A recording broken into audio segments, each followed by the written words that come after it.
Hi guys!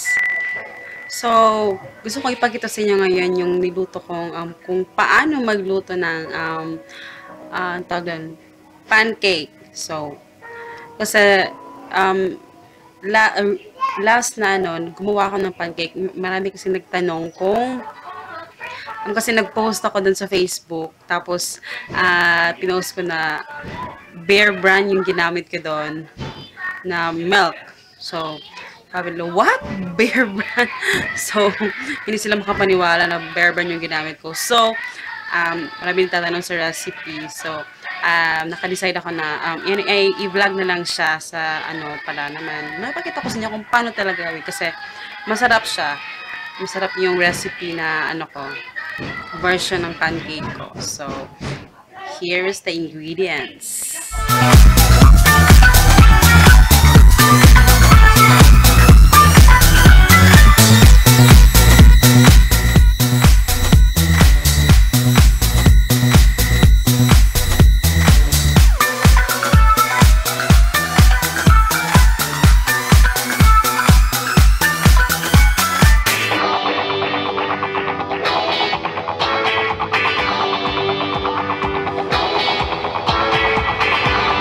Since wala akong white use white, okay?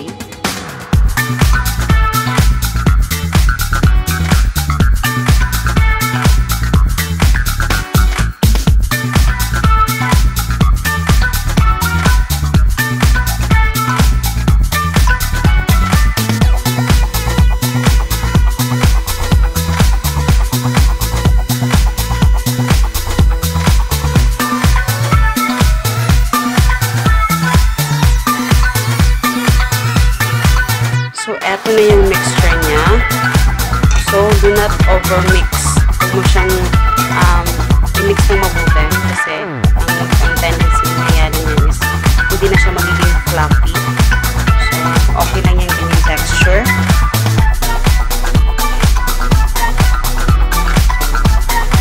So, after 5 minutes, eto na siya. Medyo umaalsa siya ng yung texture niya. So, higit natin siya ng konti. Ayan.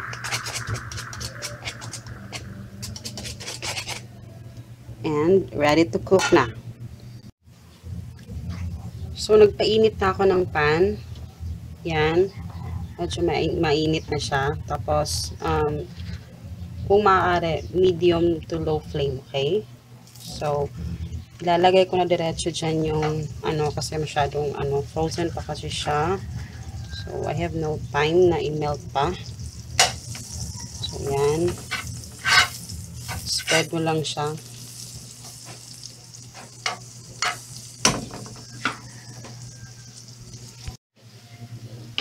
So, yan. Ito yung first na sinalang ko.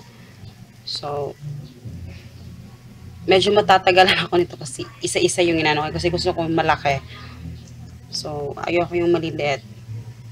So, yan. So, wait until magbubbles na siya. Yung feel niya parang tumitigas na siya. Yun. So, ito. Kailangan siyang i-turn. And voila! It's perfect. So, sa pagluluto ng pancake, just continue the process hanggang sa maubos yung butter mo. Ay, yung mixture mo. So, pasensya na sa damit ko. So, malapit na akong matapos. So, yung pang-last na lang na pancake. So, iba yung pancake sa hot cake. So, meron din akong recipe for the hot cake. Yung hot cake, yung nilalagyan ng, wala siyang sugar and lang siya, tatlong lang yata. Yeah, parang tatlong ingredients lang. Tapos, lalagyan mo siya ng margarine, tapos, may top siya na sugar. So, yun yung hot cake. So, ito yung niluluto ko. Ito yung pancake. So, yun. So, last na to. So, ngayon, tapos na ako sa aking pancake. Ready na siya kasi yung anak ko natutulog pa siya. So, papagising niya, ako gustong-gusto niya to. So, yung, ano talaga yung texture talaga niya is very soft. Talagang ano siya, kung wala kang budget, tapos marami kang pagkakainin na anak, well, this is for you. Sobrang ano niya.